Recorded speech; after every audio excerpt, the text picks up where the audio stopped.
안녕하세요. 저는 7학년 후반인 할머니입니다. 요즘은 이렇게 말 안 한다고 하기는 하던데, 그래도 나이를 물어보면 7학년이라는 소리가 먼저 나오네요. 저는 아들이랑 손주놈들이랑 함께 살고 있습니다. 작년 집에 큰 일이 있어서 이 나이에 다 큰 아들 녀석의 손주들까지 다시 키우고 있네요. 물론 이 상황이 싫다거나 힘들거나 하지는 않습니다. 다들 착하기도 하고 나이 많은 할머니 힘들지 말라고 어찌나 스스로 하는 것도 많은지 기특하기만 하네요. 이런 상황이 되도록 만든 사람으로서 미안하기도 하고 고맙기도 하고 그렇습니다. 제 또래와 비교를 하자면 저는 결혼이 늦은 편이었어요. 부모님께서는 제가 중학생일 때 돌아가셨죠. 제 밑으로는 줄줄이 5의 동생들이 있었고 그 아이들의 보호자나 다름없는 저로서는 그 상황을 어떻게 헤쳐나가야 할지 고민이 되었어요. 다행스럽게도 외삼촌께서 저희들의 임시 보호자가 되어주시기는 했지만 외숙모가 워낙 싫어하셔서 그것도 잠시였죠. 고등학생이 될 나이가 되자 저는 동생들을 데리고 독립해 학교도 그만두고 열심히 돈을 벌었습니다. 그렇게 동생들 하나하나 공부시키고 결혼시키고 하다 보니 자연스레 제 결혼은 뒷전이 되었죠. 죽은 남편을 만난 것도 직장에서였습니다. 아내가 일찍 세상을 떠났다던 남편은 동생들만 챙기는 저를 안쓰럽게 생각하고 많이 도와주었어요. 그러다가 마음이 통했고 결혼을 하게 되었죠. 남편에게는 중학생 딸이 하나 있었는데 걱정했던 것에 비해 너무나도 살갑게 저를 받아들여줬어요. 그리고 결혼 1년 만에 아들이 태어났죠. 늦게 얻은 자식이라 남편도 많이 이뻐했고요. 딸아이도 남동생이 생긴 것이 신기한지 한시도 곁에서 떨어지려 하지 않았답니다. 그렇게 사랑받은 아들은 가족을 끔찍하게 아끼는 남자로 자랐습니다. 딸아이가 너무 효자라서 여자한테 인기가 없을 것 같다고 걱정할 정도였죠. 저 역시도 듣는 소리가 있다 보니 진짜 이러다 우리 아들 결혼도 못하면 어떻게 하나 싶더라고요. 하지만 그것은 저의 기우였어요. 몇 번의 연애를 하고 아들은 결혼할 여자가 생겼다는 소리까지 꺼냈죠. 저희 가족들은 뛸 듯이 기뻐했습니다. 새로운 가족이 생긴다는 기대감으로 저도 딸아이도 들떠있을 정도였죠. 하지만 그 새로운 가족은 저희에게 재앙이나 다름없었습니다. 기울어도 한쪽이 너무 기울어진 혼사였어요. 부장님이 중간에서 다리를 놓았다고 하는데 상대가 무려 부사장님의 딸이라고 하더군요. 저는 솔직히 처음부터 반대를 했습니다. 그런 집에서 뭐가 아쉬워서 우리 같은 사람들을 사돈으로 받아주겠나 싶은 생각이 제일 먼저 들었거든요. 여러분, 생각을 한번 해보세요. 부족한 것 없는 사람들이 가진 것 하나 없는 집안과 사돈을 맺을 이유가 뭐가 있겠어요. 당연히 제 눈에는 아들이 최고지만 그것만으로 결혼을 승낙할 것이라고는 조금도 생각할 수 없었습니다. 그런데 아들은 뭐가 그렇게 좋은지 죽어라 결혼을 하겠다고 하더군요. 세상에 자식 이기는 부모가 어디 있겠습니까? 결국 아들이 원하는 대로 결혼을 진행했죠. 그런데 생각보다는 그렇게 유난스럽지 않더라고요. 우리 쪽을 배려한 것인지 예식도 소규모로 하자고 하시고 예물이나 예단에 대한 부담도 딱히 없었습니다. 처음에 사돈댁에서는 저희 아들을 대릴 사이로 생각하셨다고 하더군요. 그런데 그것도 아들이 강력하게 반발하자 쏙 들어갔고요. 거기다 결혼 준비를 하면서 어머님 불러가며 얼마나 다정하고 애교스러운지 저는 괜히 눈에 색안경을 끼고 본 것은 아닌가 싶어 며느리에게 미안한 마음마저 들었어요. 하지만 그랬던 며느리는 신혼여행을 다녀와서는 전혀 다른 사람이 되어버렸어요. 이렇게까지 달라질 수 있나 싶을 정도로 변했더군요. 결혼 전에 제가 봤던 모습들은 다 가식이었던 거죠. 신혼여행에서 돌아온 며느리와 아들이 인사를 온 날은 아직도 생생하게 기억에 남습니다. 저는 집을 쓸고 닦고 아들 내외가 하룻밤 지내고 갈 방을 깨끗하게 정리했죠. 그때까지만 해도 기분이 좋았습니다. 하지만 시간이 지나도 애들한테 연락이 없더라고요. 늦은 오후가 되자 아들과 며느리가 왔죠. 아들은 밝게 웃으면서 신혼여행에서의 일을 이야기해 주더군요. 아들의 행복해 보이는 모습에 저 역시도 가라앉았던 기분이 좋아졌습니다. 문제는 저녁을 먹은 이후였습니다. 갑자기 며느리가 이제 그만 일어나자고 아들을 잡아 끌더라고요. 아들은 당황하며 하루 자고 가는 것 아니냐고 물었어요. 나 잠자리 바뀌면 잘 못 자. 그러니까 우리 집에 가서 자자. 그게 무슨 소리야? 신혼여행에서도 잘 지냈으면서. 그럼 당신은 자고 와. 나는 여기서는 절대 못 자니까. 아들은 그런 말이 어디 있느냐고 정색을 하며 화를 냈지만 며느리는 무조건 집으로 갈 거라고 단호하게 말하더군요. 아들이 뭐가 그렇게 불만이냐고 했더니 며느리가 인상을 쓰면서 하나부터 열까지 다 불편하다고 말하더라고요. 그것도 제가 있는 앞에서 말이죠. 식사 시간 내내 얼마나 불편하고 힘들었는지 당신 못 봤어?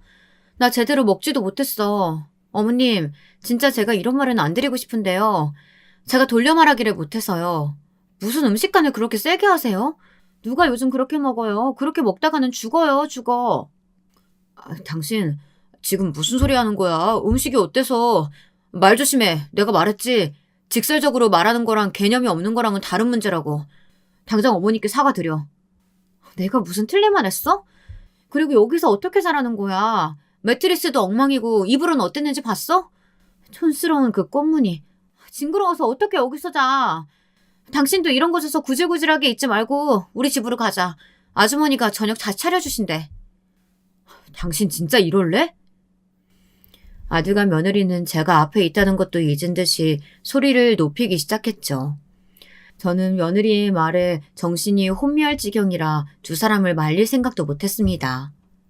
얼마 전까지 어머님 하고 부르던 그 애교 많은 며느리는 어디로 가고 이런 애가 와 있는 건가 싶었죠. 결국 두 사람의 싸움은 며느리가 혼자서 친정으로 돌아가는 것으로 마무리가 되었습니다. 저는 바보처럼 그 상황에서 얼이 빠져서는 보고만 있었죠. 어머니 죄송해요. 가끔씩 개념 없는 소리를 해서 저도 미치겠어요. 저것만 고치면 될 텐데. 됐다. 너한테 사과받아서 뭐하게. 너도 그만 세아가 따라가렴. 나는 이만 누워야겠다. 아니에요. 저렇게 막무가내로 행동하는 것도 이제는 고쳐야죠. 내일 가겠습니다. 그럴 필요 없다니까. 시댁에 인사 갔다는 딸아이가 몇 시간 만에 다시 집에 오면 시어른들 걱정하신다. 그러니까 너도 가. 나중에 이야기하고. 아들은 죄송하다는 말을 몇 번이나 반복했지만 저는 괜찮으니 그만 가보라고 말했습니다. 그 말을 하는 제 속은 열불이 터졌지만 아들의 잘못도 아닌데 붙들고 있을 수는 없었죠. 그날 밤 저는 잠들지 못하고 이리저리 뒤척였습니다. 무슨 며느리가 아니라 손님을 응대한 기분이었죠. 그것도 진상 손님 말입니다. 다음날 아침 아들에게서 전화가 왔습니다. 어제 그렇게 다시 사돈댁으로 갔더니 며느리가 친정 어른들에게 된통 혼나고 있더랍니다.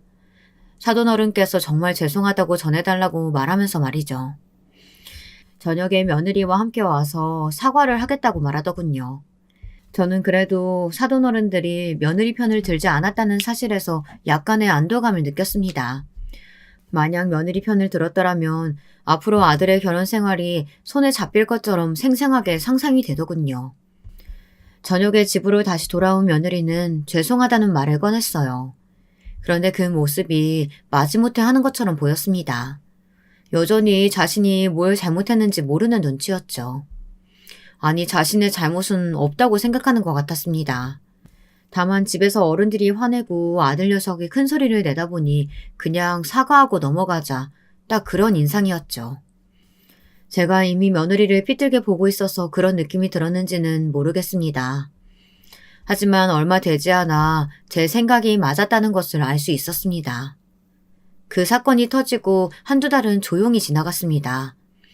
아들은 회사 일로 정신없이 바쁘다고 하더군요. 저는 바쁜데 뭐하러 이렇게 자주 전화를 하느냐며 괜찮다고 했지만 아들은 하루 걸러 한 번은 꼬박꼬박 전화를 주었답니다. 그러던 어느 날이었어요. 갑자기 집으로 택배가 쉬지 않고 들이닥치더라고요. 제가 시킨 것도 아닌데 말입니다. 저는 누가 장난을 치는 줄 알았어요. 뉴스를 보면 모르는 사람 집으로 이것저것 막 보내는 사람이 있잖아요. 그 물건들 사이에 좋지 못한 것들이 섞여 있기도 하고요. 그런데 보내는 사람이 모두 며느리더군요. 저는 이게 무슨 일인가 싶어서 며느리에게 전화를 걸었습니다. 이게 다 뭐니? 도대체 뭘 이렇게 많이 보낸 거야? 도착했어요, 어머님? 그럼 제가 갈 테니까 그냥 입구에 두세요. 사람 보낼게요. 며느리는 자신이 할 말만 하고는 바로 전화를 끊었죠. 저는 입구를 막은 수많은 택배 상자를 돌아보면서 머리가 지끈거리더군요. 그 중에는 꽤나 큰 녀석들도 있었습니다. 겉에 상자를 보니 살림살이들이 대부분인 것 같았습니다. 그런데 이 많은 것들을 왜 집으로 보냈는지 아무리 생각해도 이해가 되지 않더라고요. 1시간도 지나지 않아서 며느리가 사람들을 데리고 왔더군요. 처음에는 인사를 하는 둥 마는 둥 하고는 사람들을 시켜 택배를 뜯고 아들이 쓰던 방으로 가져다 두라고 했죠. 그리고는 아들 방에 있던 것들을 싹 다 밖으로 내보내더라고요. 그 중에는 죽은 남편이 아들을 위해 만들어준 스탠드도 있었고요. 저는 급하게 스탠드를 빼앗아 들고는 이게 지금 무슨 행동이냐고 물었습니다. 물론 제 목소리에는 날이 서 있을 수밖에 없었고요. 보시는 대로예요. 그이 방 좀 정리하려고요. 여기에 올 때마다 저번 같은 일을 만들 수는 없잖아요. 그러니까 제 입맛대로 좀 바꿔보려고요. 특히 그 스탠드 진짜 구역질 날 정도로 낡았잖아요. 그런 걸 왜 두고 있는지 정말 이해할 수가 없다니까. 구역질? 지금 이게 무슨 물건인지 알고는 하는 말이냐? 스탠드가 스탠드지 거기에 무슨 의미까지 부여해요. 어머니, 자고로 사람이든 물건이든 쓸모가 있느냐 없느냐로 그 가치가 정해지는 거라고요. 여기 어머님 안고 계신 거 빨리 다 내다 버려. 며느리에게 지시를 받은 사람이 다가오기에 저는 그 손을 쳐내고는 며느리에게 이야기를 좀 하자고 했습니다.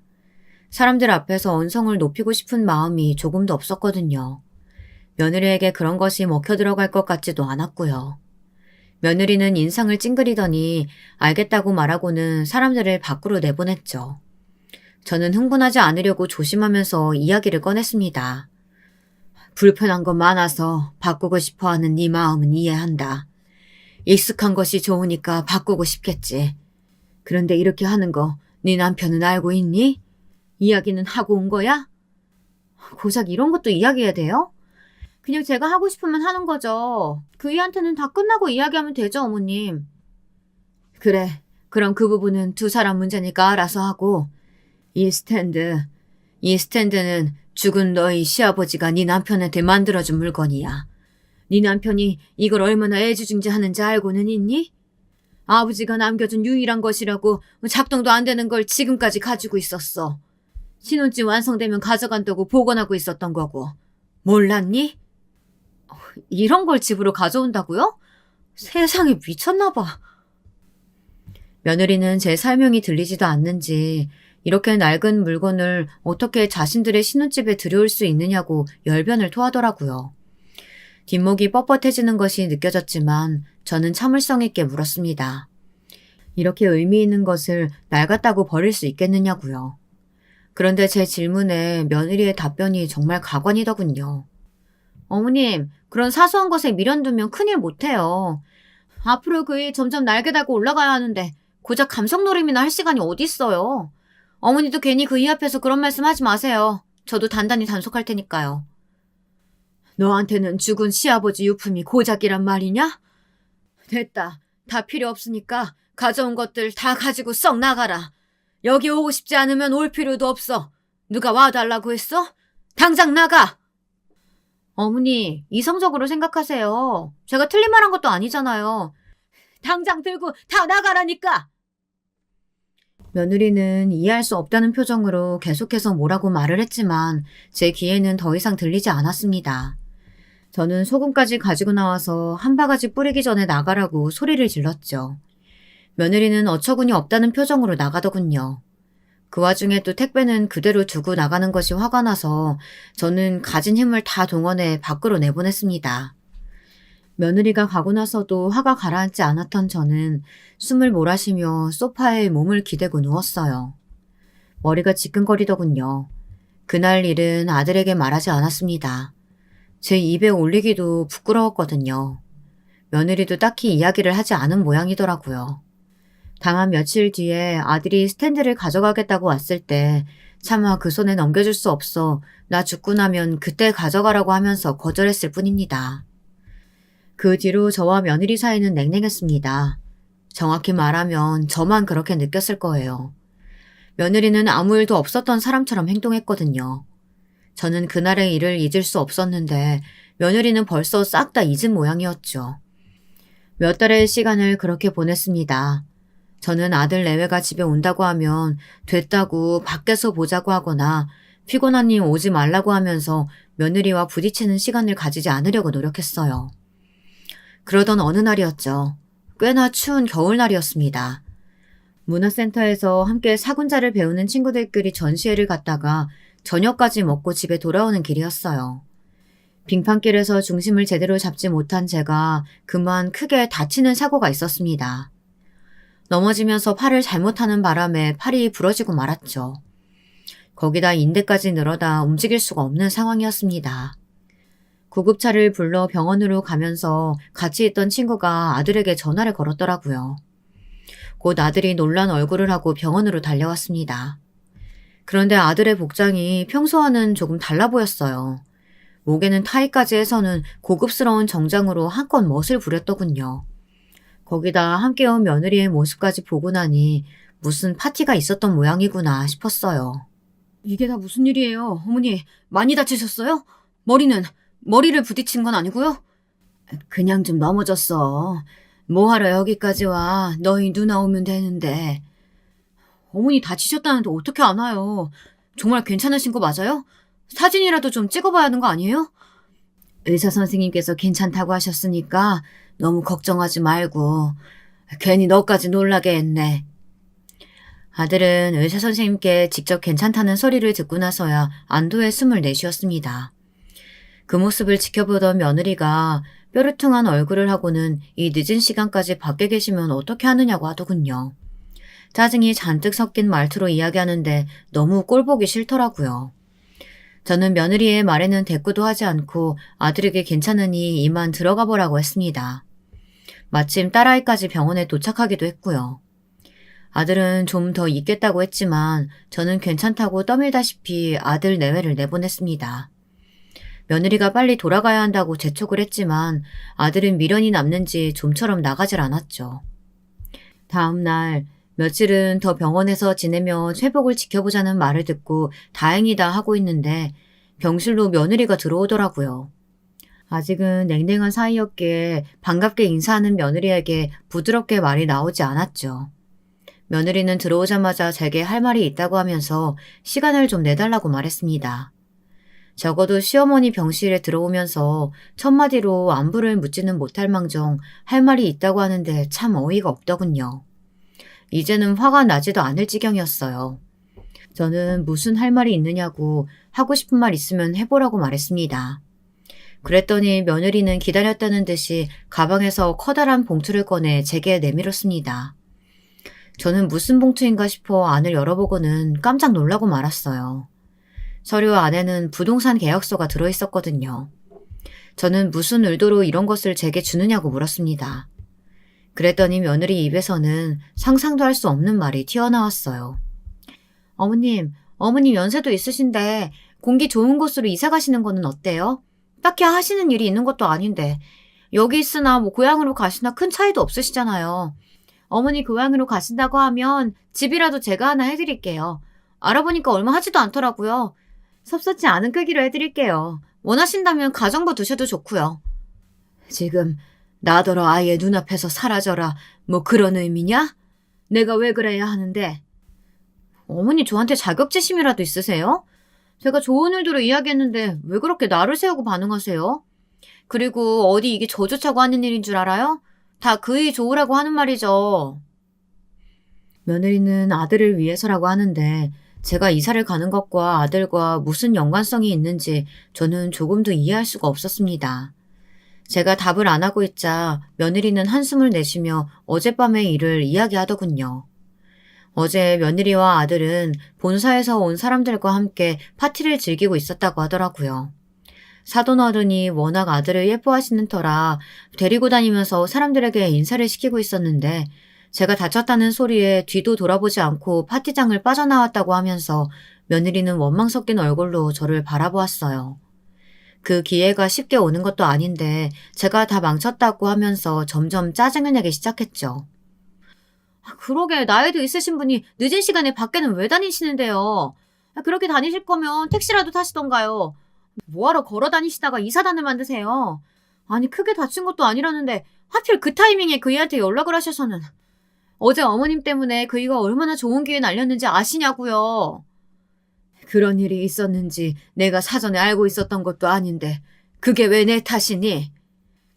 어머니가 알고 계셨든 모르고 계셨든 결국 그이 앞길을 막고 계시잖아요. 얼마나 중요한 자리인데요. 그이가 앞으로 아버지 뒤 이으려면 꼭 필요한 자리였다고요. 그런 자리를 제 발로 차고 나왔는데 어떻게 어머님은 미안하다는 생각을 못 하세요? 어머니 손으로 자식 앞길 망치셨으면 염치라도 있으셔야죠. 거듭되는 며느리의 말에 저는 할 말이 없었습니다.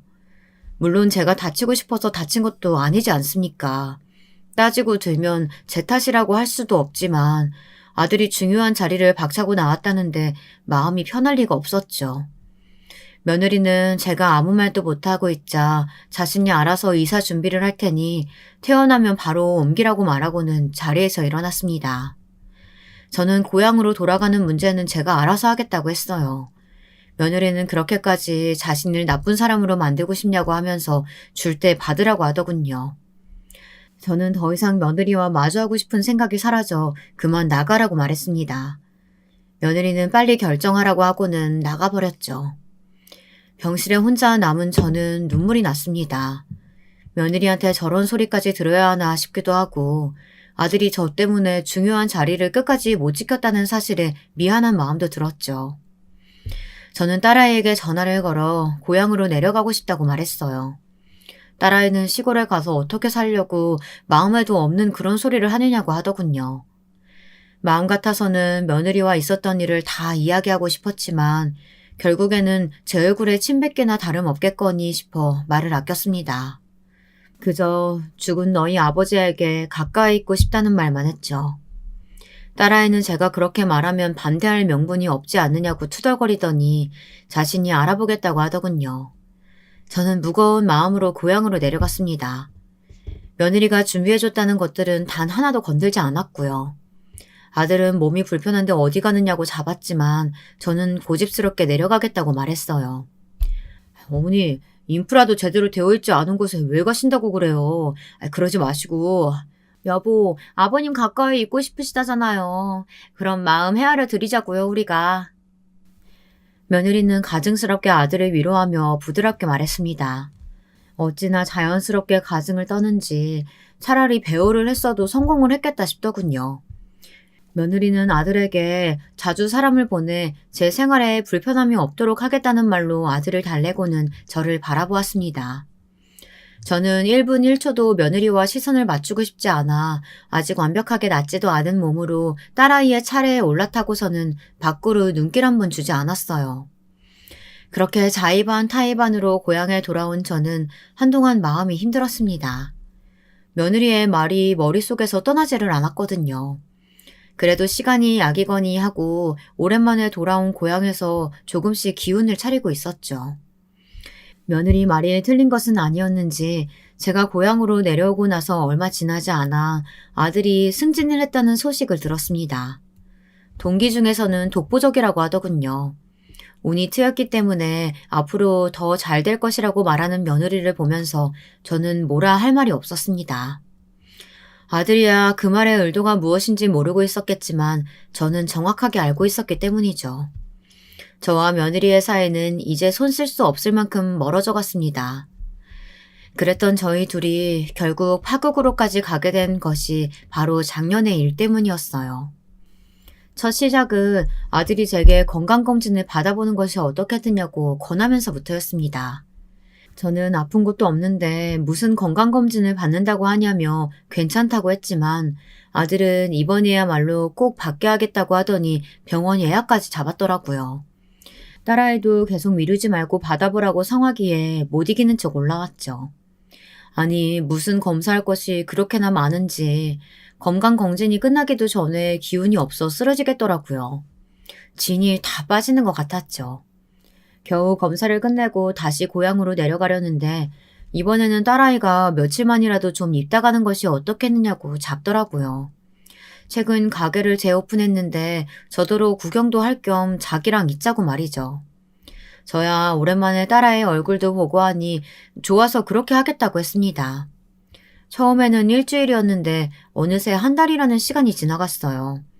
그 사이에 건강검진 결과가 나왔는데 갑상선 쪽에 혹이 있어 재검이 필요하다고 하더라고요. 악성일 수 있을 것 같다는 그 말을 듣는데 하늘이 무너지는 기분이 들었습니다. 수술을 하면 좋아질 것이라고는 하지만 그래도 당사자 마음이 어디 그렇습니까? 더 큰 병이 되는 것은 아닌가 조마조마했죠. 사돈댁에서도 이런 제 사정을 듣고는 빠르게 수술을 받을 수 있도록 편의를 봐주셔서 다행히 수술은 잘 끝났습니다. 문제는 수술 이후 회복하는 과정에서 일어났습니다. 저는 고향으로 다시 돌아가겠다고 했지만 아들은 완벽하게 회복하기 전까지는 안 된다고 하더군요. 그러더니 자신의 집에서 회복할 때까지만 머물렀으면 좋겠다고 말했죠. 며느리와 이야기가 된 것인지는 잘 모르겠지만 저는 본능적으로 아들의 제안을 거절해야 한다는 생각이 들었습니다. 하지만 무슨 바람이 불었는지 며느리도 괜찮다고 말하며 저더러 함께 지내자고 하는 것이 아니겠어요. 믿겨지지 않는 소리에 잠시 대답도 못하고 며느리 얼굴만 빤히 바라보았습니다. 며느리는 정말 괜찮다는 듯이 편안한 얼굴로 고개를 끄덕였죠. 저는 찝찝한 마음이 들었지만 결국 아들네 집에서 한동안 요양을 하기로 했습니다. 며느리와 한 공간에서 생활한다는 것이 쉬운 일은 아니었습니다. 위 사이가 나빠질 대로 나빠진 저희가 서로 이야기를 나눌 리가 없지 않겠습니까? 대면 그냥 서로가 신경 쓰지 않는 선에서 그렇게 지내고 있었죠. 그렇게 지내면서 저는 며느리에 관해 몇 가지 이상한 점을 눈치챌 수 있었습니다. 며느리는 무슨 화랑인가 갤러리인가를 운영하고 있었는데요. 매주 목요일만 되면 일찍 집을 나가서는 아들보다도 더 늦게 들어오더라고요. 아들 말로는 신인 작가를 발굴하기 위해서 여러 개인전을 돌아본다고 하는데 나갈 때와 들어올 때 옷이 미묘하게 다른 것이 좀 마음에 걸리더군요. 아들이야 그런 눈썰미가 있는 애가 아니다 보니 모르는 것 같았지만 제 눈에는 그게 보였거든요. 그리고 늦은 시간에 누군가와 전화통화를 꽤나 길게 하는 모습을 몇 번이나 볼 수 있었는데요. 며느리답지 않게 소곤거리면서 이야기하는 것이 혹시 바람이 난 것은 아닐까 의심이 들 정도였답니다. 따로 남자가 있는 것 같다는 생각이 들기는 했지만 신기한 것은 전화를 하는 상대가 매번 달라졌다는 것이었어요. 부르는 이름이 다르더라고요. 그리고 결정적으로 전화기를 2대 이상 사용하는 것 같았습니다. 밤중에 따로 연락을 하는 핸드폰은 평소 사용하던 것이랑 전혀 달랐거든요. 사람 마음이라는 것이 하나가 의심스럽기 시작하니 모든 행동이 수상하다는 생각이 들었어요. 하루는 밤에 누구랑 그렇게 통화하느냐고 물었는데 얼굴색 하나 바뀌지 않고 해외에 있는 친구와 통화를 했다고 하더군요. 아주 친한 친구라서 종종 전화를 한다고 말이죠. 저는 속으로 무슨 친구가 얼마나 많아서 매번 다른 상대랑 전화를 하는 거냐고 묻고 싶었지만 며느리의 말에 고개를 끄덕였죠. 어머니, 그리고 다른 사람 전화 듣는 건 기본 매너가 아니잖아요. 조심 좀 해주세요. 내가 전화를 들었다 그랬니? 그냥 물 마시러 나왔는데 그때마다 네가 전화하기에 뭔가 싶어서 물어본 것뿐이다. 며느리는 어쨌든 주의를 하라고 말하고는 방으로 쏙 들어가 버렸죠. 저는 찝찝함을 애써 삼키면서 그 일은 기억 저편에 묻어버렸답니다. 대부분의 시간을 집에서만 보내다 보니 하루가 참 길더라고요. 그러다 집안일을 봐주는 가정부와 종종 이야기 나눌 기회가 있었는데 아주머니가 어찌나 유쾌한지 이야기를 하고 있으면 웃음이 끊이지 않았죠. 그날도 주방에서 아주머니와 이런저런 이야기를 하고 있었는데 갑자기 제게 먹고 싶은 음식은 없느냐고 묻더라고요. 이 집 사모님은 음식이 엄청 까다롭거든요. 매번 먹고 싶은 것이 얼마나 많은지 그렇다고 만들어두면 몇 젓가락 들지도 않을 거면서 해달라는 건 엄청 많고 하여튼 손이 참 많이 간다니까요. 그런데 여사님은 어떻게 한 번도 먹고 싶다는 말씀을 안 하세요? 뭐 드시고 싶은 건 없으세요? 원래 몸 편찮으실 때 드시고 싶은 거 드셔야 빨리 낫는다잖아요. 아주머니의 말에 저는 순간 돼지갈비가 너무 먹고 싶더라고요. 죽은 남편이 제 생일만 되면 미역국 대신에 돼지갈비를 만들어줬었거든요. 남편의 기일이 다가와서 그런가 남편이 해준 돼지갈비가 너무 생각났습니다. 그래서 아주머니에게 돼지갈비를 좀 먹고 싶다고 말했어요. 아주머니는 뭐가 어렵겠냐면서 며느리에게 말해서 저녁에 돼지갈비를 만들겠다고 했죠. 돼지갈비에 얽힌 남편과의 추억을 이야기하면서 아주머니와 시간을 보내고 있었습니다. 며느리가 잠시 나갔다 올 테니 점심은 준비할 필요 없다고 하더라고요. 사모님, 오늘 저녁에 돼지갈비를 좀 할까 하는데요. 여사님께서 드시고 싶다고 하셔서요. 괜찮으시죠? 돼지갈비? 어머님, 돼지갈비 드시고 싶다고 하셨어요? 오랜만에 생각이 나서. 며느리는 신경질적으로 머리를 쓸어넘기더니 한숨을 내쉬며 저를 노려보듯 바라보았어요. 저도 아주머니도 그런 표정을 지을 것이라고는 조금도 생각하지 못했던 터라 당황스러웠죠. 며느리는 핸드폰을 꺼내더니 어디론가 전화를 하더라고요. 그리고는 아주머니에게 앞으로 올 필요 없다고 말했어요. 사모님, 그게 무슨 말씀이세요? 말귀를 못 알아들어요? 잘렸다고. 그러니까 당장 나가. 사무소에 연락해서 내일부터 다른 아주머니 오시기로 했으니까. 오늘까지 일한 건 내가 확실하게 계산해서 보내줄게. 제가 뭘 잘못했다고 갑자기 나가라고 하시는데요. 이런 경우가 어디 있어요, 사모님? 주인이 누군지도 모르는 개를 내가 왜 키워야 하는데? 며느리는 고개를 빳빳하게 쳐들고는 더 이상 귀찮게 하지 말고 나가라고 했죠. 아주머니는 사람을 어떻게 개랑 비교하느냐고 소리를 질렀어요. 저는 지금 이 상황이 전혀 이해가 되지 않아 입만 딱 벌리고 서 있었죠. 내가 틀린 말 했어? 누구한테 고개 숙여야 할지도 모르고 나대는데 내가 내 돈 주고 일 시킬 이유가 없잖아. 그리고 어머님, 돼지갈비라뇨. 어머님이 집에서 하시는 일이 뭐가 있다고 고기를 먹고 싶단 소리라세요? 뭐? 지금 너 나이를 그만큼 먹었으면 염치라는 것도 좀 알고 그래야 되는 거 아니에요? 제가 이만큼 양보해서 저희 집에서 지내게 해줬으면 죽은 듯이 지내던가. 진짜 내가 어머니 보면서 무슨 생각하는지 알아요? 나는 절대로 나이 들면 저렇게 추하게 늙지는 말아야지. 딱 그 생각밖에 안 든다고요. 진짜 이게 뭐예요? 중요한 일 하러 나가야 되는데 나가기 전부터 기분 잡치게. 아우 짜증나. 너는 도대체 나를 뭐라고 알고 있는 거냐? 어머님이라고 부르기만 하지 내가 어른이라는 자각은 있는 거냐? 내가 네 시어머니야. 도대체 어른한테 할 말이 있고 못할 말이 있지. 어디서 그런 배워먹지 못한 소리를 해? 너희 친정에서는 그렇게 가르치디?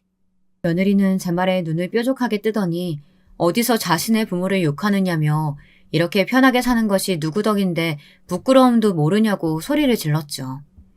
저는 당장이라도 며느리의 뺨을 한 대 쳐올리고 싶었지만 눌러 참았습니다.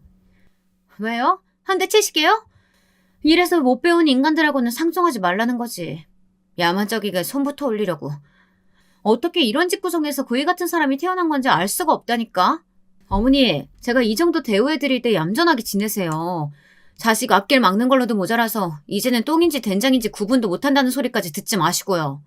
돼지갈비 같은 소리 하고 있네. 며느리는 아주머니에게 빨리 자기 집에서 꺼지라고 말하고는 그대로 저를 지나쳐 나가버렸습니다. 한동안은 침묵이 흘렀습니다. 저도 모르게 다리에 힘이 풀려 주저앉고 말았죠. 어떻게 저런 인간 같지도 않은 것을 며느리로 들인 것인지 지난날 끝까지 반대하지 못했던 제 자신이 너무나도 한심스러웠습니다. 아주머니는 제게 괜찮냐며 정신을 좀 차려보라고 했지만 제 귀에는 윙윙거리는 소리만이 들릴 뿐이었죠. 아주머니는 하얗게 질린 저의 얼굴에 많이 놀랐는지 제 손발을 만져주면서 정신을 차려야 한다고 몇 번이나 외쳤습니다. 그때를 다시 생각해보면 제가 정신을 놓지 않을 수 있었던 건 다 그 아주머니의 노력이 아니었나 싶더라고요. 저는 아주머니에게 괜히 불똥이 튀었다고 말하며 미안하다고 했어요. 어차피 이 집 사모님, 저희 사무실 블랙리스트라서 저도 그만둘 기회만 보고 있었어요. 아휴, 그나저나 저는 두 번 다시 안 보면 그만이라지만 여사님은 어떻게 하시려고요? 계속 계셔도 되겠어요?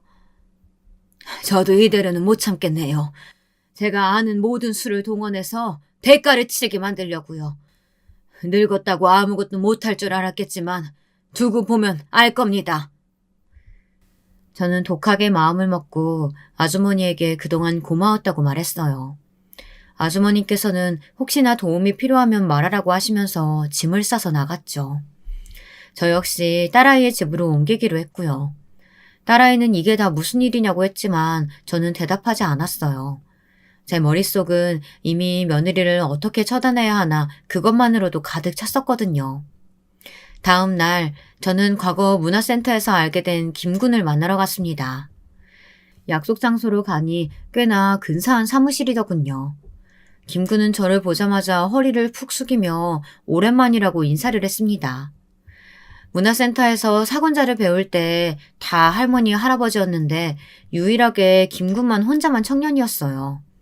인상이 험악해서 다들 꺼리는데 그 모습이 괜히 밟혀서 제가 옆에 앉혀두고 이것저것 가르쳤던 것이 인연이 되었죠. 부모도 없는 고아라기에 집에 초대해 집밥도 먹이고 그랬었거든요.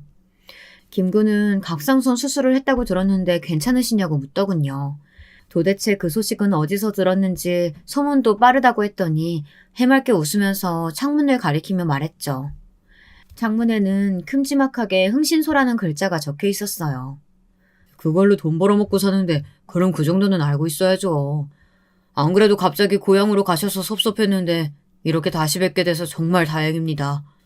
그런데 갑자기 무슨 일로 여기서 보자고 하셨어요? 제가 근처로 가도 되는데.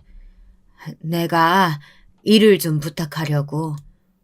부탁이라뇨. 할머니께서 해달라고 하면 제가 당연히 해야죠. 뭐든 말씀하세요. 저는 그동안 의심스럽게 생각하던 며느리의 행적에 대해 이야기하고는 뒤를 좀 캐달라고 말했습니다. 아무리 생각해도 아들 몰래 무언가를 하는 것 같았거든요. 그는 그런 일은 금방 해결된다고 말하며 빠른 시일 내에 조사해서 알려주겠다고 했죠. 그 말이 참 든든하게 느껴지더라고요. 아들은 갑자기 딸아이의 집으로 옮긴 것을 이상하게 생각했지만 저는 별 이유 없다고 말을 피했습니다. 며느리는 그 순간에도 자신이 불편하게 만들어서 그런 것 아니냐며 가증을 떨었어요. 하지만 그 모습에 더 이상 화가 나지도 않더라고요. 그저 진실을 밝혀내서 복수하겠다는 마음뿐이었죠. 사흘 후 김군은 제가 부탁한 것을 정리해서는 넘겨주었어요. 꽤나 지저분하던데 어떻게 며느리로 들였는지 모르겠다고 혀를 내두르더군요. 저 역시 자료를 훑어보니 욕이 저절로 튀어나올 정도였고요. 저는 이런 인간이 아들 앞에서는 온갖 가식을 다 떨고 저 앞에서는 뭐라도 되는 것처럼 굴었다는 것이 정말이지 소름이 돋을 지경이었습니다. 저는 이것을 어떻게 하면 가장 좋을까 고민이 되었어요. 이걸 가지고 며느리를 찾아가기에는 성에 차지 않았죠. 저는 며느리를 사회적으로 매장시키는 것은 물론 깔끔하게 아들 곁에서 털어낼 수 있는 방법을 선택하기로 결심했습니다. 김군은 기업 이미지가 가장 중요한 만큼 증권과 찌라시를 이용하는 것도 방법이라고 알려주더군요. 자신이 어느 정도 손을 쓸 수 있다고 하면서 말이죠. 저는 냉큼 그렇게 하겠다고 했답니다. 처음에는 고작 찌라시인데 얼만큼 파급력이 있을까 했는데 결론은 제가 생각했던 것 이상이더라고요.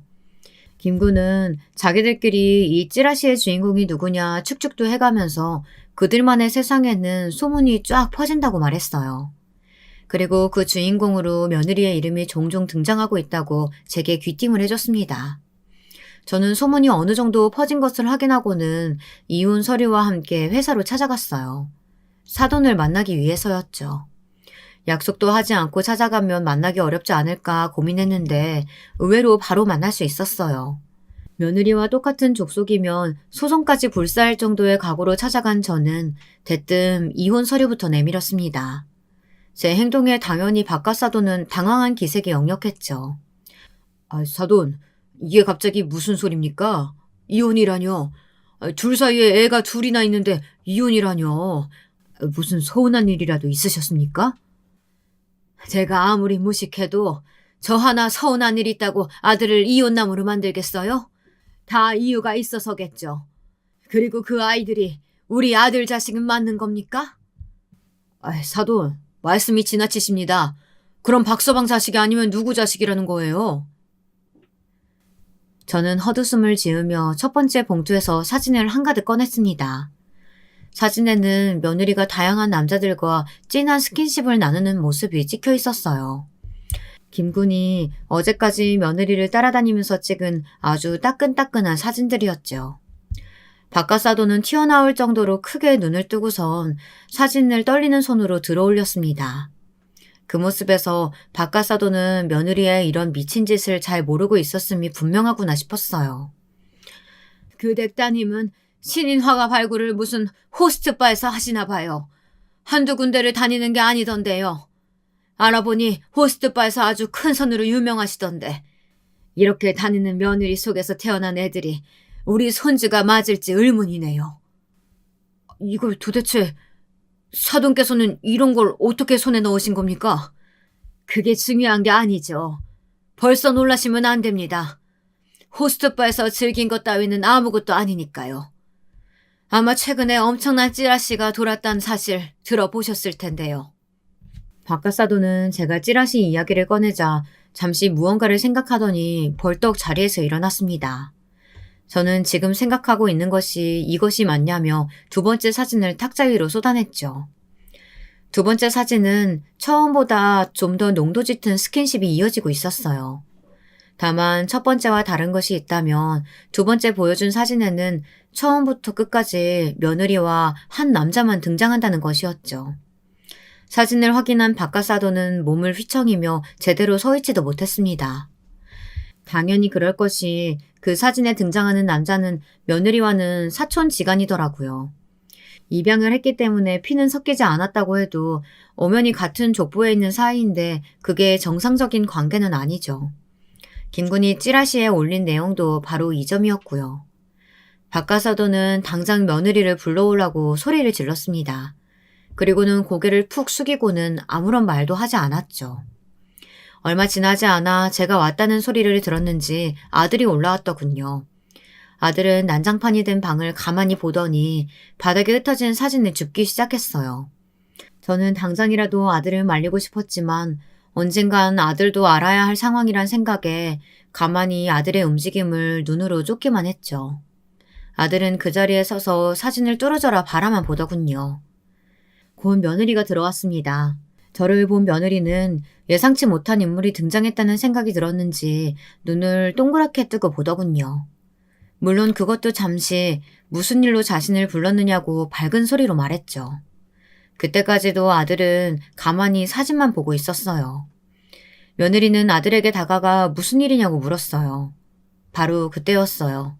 아들은 조용히 사진을 구기고는 며느리를 똑바로 바라보더니 공기가 찢어지는 소리가 날 정도로 크게 손을 휘둘러 며느리의 뺨을 내리쳤어요. 귀가 아플 정도의 소리가 울리고 그와 동시에 며느리의 째지는 고함 소리가 울렸어요. 며느리는 맞은 뺨을 부여잡고 이게 무슨 짓이냐고 소리를 질렀죠. 아마 바깥서돈이 곁에 있다 보니 더 기세등등한 것 같았어요. 아들은 말없이 반대쪽 손을 올렸죠. 저는 다급하게 아들의 팔을 붙들고는 그럴 가치도 없는 사람이라고 말하며 말렸습니다.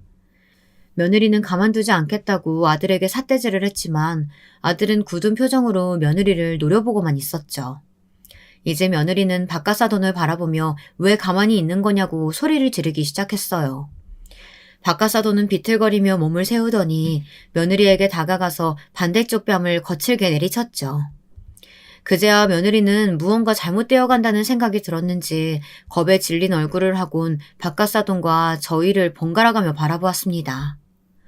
내가 우리 아들 걸림돌이고 방해물이라 그랬지? 내가 보기에는 너 같은 거 만난 것이 우리 아들 인생에서 가장 최악의 순간일 거야. 고작 한다는 짓거리가 호스트바에서 남자나 바꿔 끼고 다니는 거냐? 거기다 그걸로도 모자라서 사촌이랑 붙어 먹어?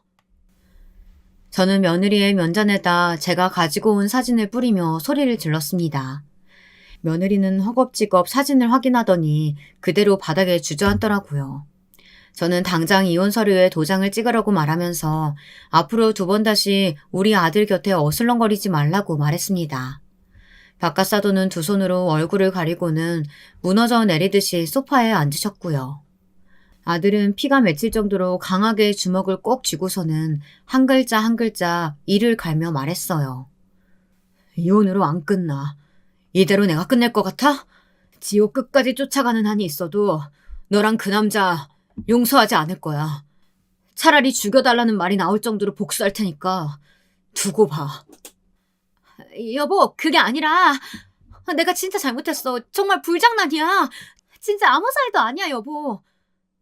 불장난? 너는 사촌이랑 그런 짓까지 했으면서 불장난이란 말로 덮을 수 있을 것 같냐? 어머니, 제가 잘못했어요. 진짜 장난이었어요. 아무 사이도 아니에요, 어머니. 저는 매달리는 며느리의 두 팔을 가차없이 밀치고는 며느리가 제게 했던 것과 똑같은 말을 했습니다. 사람이 염치가 있어야지. 남의 자식 앞길을 그렇게 망쳤으면서 어디서 용서해달란 말이 나와? 가시죠, 어머니. 더 이상 상종할 필요도 없어요. 아들은 본인도 충격으로 힘들 텐데 제 손을 잡고 부사장실을 나섰습니다. 등 뒤로 며느리의 울부짖는 소리가 들렸지만 저희의 발걸음은 그 어느 때보다 힘찼죠. 그 뒤로는 여러분이 상상하시는 것처럼 아들은 며느리와 이혼을 했습니다. 손자들에 대한 유전자 검사를 의뢰했는데 두 아이 모두 아들의 자식은 아니었습니다.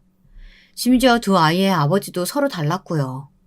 하지만 아들은 아이들만큼은 자신이 키우고 싶다고 말했어요. 자기 핏줄은 아니지만 지금껏 자식이라고 생각하고 키워왔다며 앞으로도 그 마음은 바뀌지 않겠다고 하더군요. 당연히 쉬운 일은 아니겠죠. 아이들을 볼 때마다 며느리를 생각할 거고 그럼 죄 없는 아이들이 미워지는 순간도 있을 거예요. 저는 그런 점이 걱정스러워 아들에게 잘 생각하고 결정하라고 했습니다. 하지만 아들은 고집스럽게도 아이들에게는 이런 사실을 알리지 말고 온전히 자신의 아이로만 키우겠다고 도와달라고 하더군요. 하긴 아이들이 무슨 죄가 있겠습니까? 본인이 선택해서 태어난 것도 아닌데. 결국 아들과 저는 아이들에 관한 양육권까지 받아왔답니다. 이 모든 것을 정리하는데 시간이 많이 필요하지는 않았어요. 박가사돈께서 미안한 마음에 아들이 원하는 대로 다 들어주셨던 것 같았습니다. 들리는 말에 의하면 안사돈께서는 충격으로 병원에 실려가셨다고 하더군요. 며느리는 집에서도 쫓겨나고 만나던 사촌도 파양을 당했다고 하고요. 두 사람이 그 뒤로 헤어졌는지 함께 있는지는 저도 잘 모르겠습니다. 그런 사실까지 궁금하지도 않고요. 지금 제가 바라는 것이 딱 하나 있다면 아들 녀석과 손주들의 앞길에 좋은 일만 더 많이 있었으면 한다는 것입니다. 제 이야기를 끝까지 들어주셔서 정말 감사합니다. 여러분, 두 번째 사연 시작하기 전에 좋아요, 구독 꼭 눌러주실 거죠? 그럼 두 번째 사연 바로 시작합니다. 안녕하세요. 제가 사연을 써보는 입장이 되니까 어색하기만 하네요. 없는 글솜씨이지만 그래도 좋은 목소리로 소개해 주실 것만 믿고 제 사연을 써볼게요. 온갖 막장에 가까운 이야기들을 접하다 보면 세상에 뭐 저런 일들이 다 있냐, 몇 개는 양념친 거 아니냐 하는 의구심을 품게 되는데요. 아니, 가만히 생각해 보니까 제가 겪은 일도 만만치 않은 것 같은 거예요. 그래서 써보게 되었어요. 제가 수능 보기 전이었는데요. 저희 엄마께서 점집에 가신 적이 있으셨어요. 혼자 가신 거나 작정하신 것은 아니었고 당시 친하게 지내셨던 이웃 아주머니들이 용한 점집에 가신다고 하니까 따라가신 것이었어요.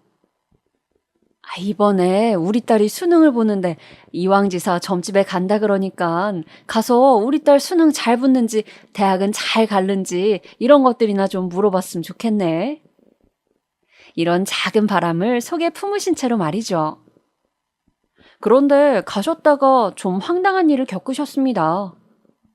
주된 손님은 다른 아주머니셨는데 이상하게 무당이 엄마를 자꾸 주시하더래요. 액면가로 따지자면 엄마보다 더 어린 연배였고 기가 엄청 세 보이는 무당이었다고 합니다. 사실 그때 엄마랑 아빠가 사이가 많이 안 좋으신 상태였거든요. 그런데 제가 고3 수험생이니까 부모님 두 분께서 크게 티 안 내시고 누르시고 계셨던 시기라고 합니다. 그래서 엄마는 내심 점집에 들어섰을 때부터 무당이 자꾸 시선을 보내오는 것 같자 배우자 문제를 들킨 게 분명하다고 짐작을 하시고 계셨대요. 하지만 무당은 전혀 다른 얘기를 꺼내들었습니다. 내가 보니까 그 집에는 딸도 있고 아들도 있네? 예? 예, 맞습니다. 딸 하나, 아들 하나, 이렇게 있어요. 바로 맞히시네요. 저희 애들한테 혹시 무슨 일이 있는 걸까요? 다른 건 아니고, 딸이 아마 남자 때문에 팔자가 제법 사나울 거야. 지 어미의 나쁜 기운이 그쪽으로 내려가 버렸거든. 네? 아니, 그게 무슨 말씀이세요? 저희 딸이 남자 때문에 고생이라도 한다는 말씀이신가요? 아유, 지금 저만 해도 애들 아빠랑 사실 사이가 그렇게 좋지 않거든요. 원래 같았으면 그쪽이 죽든 그쪽 남편이 죽든 한쪽은 나가리가 됐어야 돼. 그만큼 둘이 안 맞아. 그런데 딸이 자기 부모의 어긋난 틈을 얼마치 가져가 버렸네. 그래서 자기 부모를 유지시키는 대신 본인이 고생을 좀 하게 되었어. 전혀 생각지도 못한 발언을 듣게 된 엄마는 깜짝 놀라셔서 진짜 그 자리에서 넘어가실 뻔했다고 합니다. 제가 20살 생일이 지나고 나서부터 남자가 꼬일 것이고 마음고생하면서 허송세월을 보내게 될 것이라며 무당이 제법 확신 어린 투로 말을 했다고 합니다. 아이고, 불쌍한 우리 딸. 저 닮아서 남자 보는 눈이 없으면 안 되는데. 그래도 결혼은 잘할까요? 우리 딸 얼마나 심성이 착하고 자기 엄마 아빠한테 잘하는 앤데요. 엄마가 안절부절하자 그때 무당이 엄마의 눈앞에 한 손을 쫙 펴보였다고 해요. 그러면서 이렇게 말을 했대요. 이만큼을 좋게 고생하고 나면 또 모르지. 그럼 진짜 백이 좋은 인연을 만날지. 한 손에는 5손가락이 있었죠. 그러니까 제가 5번의 나쁜 인연을 만나서 그 안에서 마음고생을 크게 할 거라는 얘기였는데요. 엄마는 점집에 다녀오신 후로 이 이야기를 저한테 해주지 않으셨어요. 곧 수능 앞뒀는데 이런 얘기 해줘봤자 마음만 심란하지. 좋은 내용도 아닌데 나 혼자 그냥 속에 품고 있어야겠다. 아휴, 괜히 점집에 따라가서 이상한 소리만 듣고 왔네. 신경만 쓰이기 싫이. 이렇게 다짐을 하셨고 시간이 좀 흐른 다음에야 점집에서 무당한테 그런 얘기를 들었었노라 라고 저한테 말씀을 해주셨던 겁니다. 저는 개인적으로 미신 이런 거 신빙성 없다고 보는 입장인데요. 과연 우연의 일치일 뿐이었는지 여러분께서 제 사연을 듣고 생각들을 한 번씩 해봐 주셨으면 좋겠어요. 자, 첫 번째 인연부터 갑니다. 제가 대학교 재학 시절부터 만났던 남자였습니다. 저보다 3살 많았고요. 연애 초기부터 워낙 서로가 잘 맞았어요. 대신 중간에 감정이 상해서 헤어진 적은 있었습니다. 그러다가 10개월 만에 다시 사귀게 되었죠. 한번 헤어졌더니 서로에 대한 존재감을 명확히 알 수 있었어요. 그래서 다시 사귀게 되었을 때는 사뭇 더 진지해졌습니다. 가벼운 연애가 아니라 결혼을 지향하는 만남이 되어 있었죠. 이 남자랑 결혼을 생각하고 있을 때 저희 부모님은 이혼하신 상태였습니다. 오랜 불화를 겪으신 두 분은 끝내 갈라서기로 하신 것이었죠. 그리고 이 남자 또한 이혼 가정이었는데요. 이 남자가 중학교 1학년 때 부모님이 이혼을 하셔서 그 후로는 쭉 어머님과 살아온 경우였습니다. 아버님 같은 경우에는 이혼 직후부터 연락이 잘 안 되었고 대면대면하다고 하였습니다. 저희가 그때 둘 다 사회 초년생이었고 양가 경제력 수준도 비등비등했어요. 모아놓은 돈이 딱히 있는 것도 아니었고 노후 보장이 잘 되어 있는 것도 아닌 그저 그런 수준들이요. 하지만 저희는 서로만 바라보며 사랑이란 믿음 아래 결혼을 하고자 했던 것입니다. 젊었고 앞으로 경제활동을 하면서 돈을 계속 잘 모을 자신이 있었고 대출도 무난하게 받을 수 있을 거라고 생각했으니까요. 정말 여기까지는 아무런 문제도 없었습니다. 그런데 한창 결혼 얘기가 오가고 있던 어느 날 이 남자가 저한테 그러더라고요. 우리 결혼하면 우리 엄마 모시고 살았으면 좋겠어. 여기서 우리 엄마는 너네 엄마를 말하는 것이었죠. 제가 당황한 채로 대답했습니다. 좋아, 우리 엄마도 같이 모시자. 두 분 함께 모시면 그림 예쁘겠네. 그랬더니 표정이 아주 싹 굳더라고요. 장모님께는 우리가 필요 없잖아. 금쪽 같은 아들이 따로 있는데 뭐하러 딸 도움을 받고 싶어 하시겠어? 무슨 소리야? 내 동생 걔 아직 취업도 못한 대학생이야. 그런데 엄마한테 걔가 뭘 해줄 수 있겠어? 그래도 딸은 결혼하면 출가 외인이라고 하는데 아들이 모시는 게 맞지. 그래서 내가 우리 엄마 모시고 싶다는 것이고. 근데 오빠, 대학 다니는 내내 그리고 지금까지 혼자 자취했잖아. 그런데 갑자기 왜 어머님을 모시고 싶다고 하는 거야? 결혼하면 없던 효심이 생기는 거야? 아, 그런 게 아니고 우리 엄마 진짜 옛날부터 너무 힘들게 일해오신 분이셔. 그래서 내가 결혼하면 꼭 모시고 싶었어. 일찍 이혼하시고 혼자 힘들게 가장의 역할을 해오신 분이라고 대우해드려야지. 양가 어머니 아직 한창 정정하실 때였습니다. 경제활동도 두 분 다 하고 계셨고요. 특별히 지병 없으셨고요. 그런 상황이었는데 갑자기 결혼하면 모시고 살고 싶다느니 이렇게 말을 하니까 저는 좀 어이가 없었습니다. 그런데 또 저희 엄마를 같이 모시는 건 싫대요. 진짜 이 대화가 시작되기 전까지는 그 남자랑 크게 부딪히는 일도 없었고 싸울 일도 없었습니다. 한번 헤어졌던 사이였기 때문에 서로에게 배려하는 마음도 있었고요. 더욱 단단해진 사이로 결혼까지 하려고 했던 것인데 이런 식으로 뒤통수를 맞을 줄은 상상도 못했습니다. 너도 결혼하고 나면 우리 엄마 모실 생각 아니었어? 그게 며느리의 도리잖아. 우리 엄마 남편도 없이 내내 혼자 살아오신 분인데 우리가 무조건 모시고 대우를 해드리는 게 맞아. 누구 엄마는 혼자가 아니래? 우리 엄마도 혼자야. 우리 엄마도 그러니까 같이 모시자고. 왜 그건 안 되겠는데? 너 이런 여자였냐? 정말 실망이 크다. 넌 우리 엄마를 가족으로 생각 안 하는구나. 그럼 오빠는? 오빠는 우리 엄마 가족으로 생각 안 하는 거 아니야? 왜 우리 엄마 모시는 건 싫은데? 장모님은 당연히 앞으로 내 가족이지. 그런데 장모님이랑 우리 엄마가 어떻게 같냐? 우리 엄마는 일찍이 이혼하시고 혼자 살아오신 분인데. 어떻게 같냐니? 그럼 어떻게 다른데? 우리 엄마도 혼자야. 그리고 오빠는 우리 결혼하면 내가 살뜰하게 며느리 노릇하길 바라는 거잖아. 그러면서 본인은 사위로서 책임을 많이 지기 싫은 거잖아. 내 말이 틀렸어? 져줄 문제가 아니었기 때문에 저는 조목조목 저 할 말을 다 했습니다. 그랬더니 점차 그 남자는 말을 잃어가더라고요.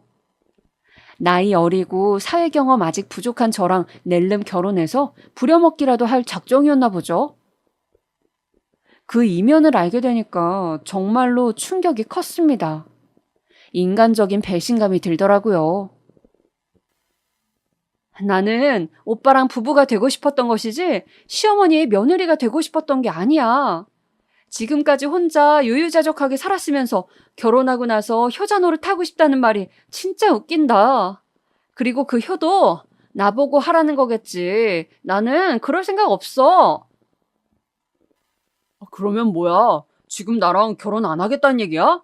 그냥 우리 엄마 모시고 살겠다고 하면 될 것이지. 이게 결혼을 물을 정도의 일이야? 너 대체 왜 우리 엄마를 그렇게까지 모시기 싫어하는 건데? 말이 안 통했습니다. 진짜 이런 남자일 줄은 몰랐어요. 마음이 차갑게 식었고 상대할 가치조차 못 느꼈습니다. 이별 통보했고 계속 추잡하게 연락이 오길래 번호도 차단했어요. 그랬더니 며칠 뒤에 저희 집 앞에 찾아왔습니다. 술에 취한 채로 찾아왔고 저를 보자마자 손찌검을 날리더군요. 마침 집 앞에서 담배를 피우고 계셨던 주민분께서 그 상황 보자마자 끼어들어서 말려주셨고요. 근처에 순찰 중이던 경찰차도 금방 와서 일단락될 수 있었어요. 정말 불행 중 다행이었죠. 완전히 깔끔하게 정리가 되기까지는 시간이 조금 더 걸렸지만 그래도 관계를 청산할 수 있어서 다행이었습니다. 지금 생각해도 놀라운 건 그 대화 이전까지는 그런 낌새조차 못 느껴봤단 사실이었어요. 그 남자와 함께 보냈던 시간들이 전부 오염된 느낌이었습니다. 온통 더럽혀진 기억만 남긴 채 마무리가 되었죠. 두 번째 인연은 꽤나 황당했습니다. 혹시 살면서 주변에 식탐 강한 사람 겪어보신 적 있나요? 저는 바로 이 남자가 해당이었어요. 웃긴 건 또 뭐냐면요. 결혼 준비 이전까지는 이걸 심각하게 체감하지 못했었다는 겁니다. 결혼 얘기가 오가면서부터 이 남자가 본색을 드러낸 거였죠. 사람이 먹는 것 가지고 가장 치사해진다는 게 뭔지 이때 제대로 체감했습니다. 다들 치킨 좋아하시죠? 저희도 치킨을 좋아했던 커플이었어요. 특히 각자의 집에서 데이트를 할 때면 치킨을 시켜다가 TV를 보곤 했습니다. 그런데 치킨이 오고 나서 제가 손을 씻으러 간다거나 나무젓가락을 챙기러 간다거나 콜라 따를 컵을 가지러 간다거나 이렇게 움직이고 나면 반드시 사건이 발생합니다. 무슨 사건이냐고요? 닭다리 실종 사건이요. 방금 배달 와서 따끈따끈한 그것을 허겁지겁 먹어치우더라고요. 치킨 한 마리 시키면 닭다리가 2개잖아요. 저 움직인 사이에 닭다리를 하나 먹습니다. 그리고 제가 앉을 때면 남은 닭다리 하나를 자기 손에 쥐고 있습니다. 결론은 2개 다 자기가 먹겠다는 거죠. 냉면 시키면 계란이 그 안에 있잖아요. 그러면 그 남자는 꼭 자기야, 내가 면 잘라줄게. 이런 수를 쓰면서 제 몫의 계산을 슬쩍 가져가 버렸습니다. 자기 입에 쏙 넣어버리는 거 진짜 얄밉고 어이가 없더라고요. 어느 날은 제가 그 꼬라지 보고 정이 떨어져서 먼저 자리를 떴습니다. 그랬더니 그 이후에 딱 한 번 안 그랬고요. 그 다음부터는 다시 시작되더라고요. 라면에도 계란 넣으면 일부러 다 안 풀어요. 계란 형태 남겨서 자기가 그거 먹으려고요. 다들 물회 뭔지 아시죠? 양념된 시원한 물에 채소랑 회 넣고 먹는 거잖아요. 이게 양념 맛으로 먹는 거라지만 본질은 회입니다. 그거 누가 모르나요? 그런데 이 남자는 회만 쏙쏙 골라 먹었어요. 제가 너무 황당해서 채소만 남은 걸 젓가락으로 휘젓고 있으면 이 남자는 멋쩍은 목소리로 말했었죠. 아유, 자기야. 자기는 이런 거 풀 많이 먹어야 예뻐져. 이런 게 살도 안 찌고 건강에 좋아. 제가 분명 연애 초기에는 이 남자로부터 이딴 헛소리를 안 들었었단 거죠. 그런데 결혼 얘기 나온 후로 이렇게 되었습니다. 그 전까지는 먹는 걸 참 좋아하네 라는 정도였다면 그때부터는 걸씬 들려서 정신이 나갔나 라는 의심이 들 정도로 변모한 것이었죠. 김치찌개에서도 돼지고기만 자기가 다 골라 먹고 저한테는 국물하고 김치만 떠주는 걸 보고 온갖 정남이가 떨어졌습니다. 진짜 억울했던 게 제가 이런 식탐을 보고 너무 기가 막혀서 따지면 오히려 저를 예민하고 이상한 사람으로 몰아갔다는 사실이에요. 너 오늘 어디 아프냐? 요즘 스트레스 많이 받지? 감정 조절이 안 되나 보네. 근데 그걸 왜 나한테 풀고 그래? 이런 식으로 저를 달래듯 훈계하듯 가르치듯 말을 하니까 당하는 입장에서는 약이 올라 미치겠더라고요. 무슨 어린애들도 아닌데 먹는 걸로 싸우고 다투는 것 자체가 웃기고 창피했고 이때는 이미 주변에 가까운 지인들에게 결혼하기로 했다고 말을 해둔 상태였기 때문에 더욱 미칠 것 같았습니다. 이 남자가 알고 보니 식탐에 미친 돼지라서 파혼하게 됐다는 말을 너무 쪽팔려서 할 수가 있었어야죠. 그래서 참아볼까도 했어요. 하지만 같이 밥을 먹을 때마다 이 남자는 저를 전혀 아끼거나 위하지 않는다는 생각이 들었고 그걸 떨칠 수가 없어서 결국 제가 파혼 선언을 했습니다. 네가 그런 걸로 나랑 헤어지겠다고? 진짜 웃긴 여자네 이거. 완전 또라이 아니야? 야, 너 나를 얼마나게 만만하게 봤으면 식탐 문제를 들먹이면서 헤어지자고 그러냐? 어? 어? 그런데 이별 선언을 했더니 무섭게 돌변하더군요. 진짜 눈깔이 도는 게 실시간으로 보일 정도였어요. 이제 어디 가서 사람 못 만나겠다는 둥, 너같이 싸구려처럼 생각하는 여자는 이 세상에 없을 거라는 둥, 별별 얘기를 다 하더군요. 너무 어이가 없어서 저는 그냥 멍하게 있었습니다. 설마 이런 면모를 지닌 남자일 거라고는 생각하지 못했었거든요. 내심 이 견디기 힘든 식탐만 아니면 참 괜찮은 남자인데 이런 마음을 품고 있었어요. 그런데 그게 저의 오판이었던 겁니다. 괜찮기는 개뿔, 자격지심으로 똘똘 뭉친 남자였어요. 헤어지자는 말 저희가 자주 갔던 카페에서 했던 것인데 그때 저희가 각각 음료 한 잔씩이랑 와플을 하나 시켰었거든요. 계산은 그 남자가 했고요. 근데 이별 통보하니까 저보고 이거 돈 내놓으래요. 나 열받아서 미칠 것 같으니까 지금 이거 계산한 거 네가 돈 물어내라.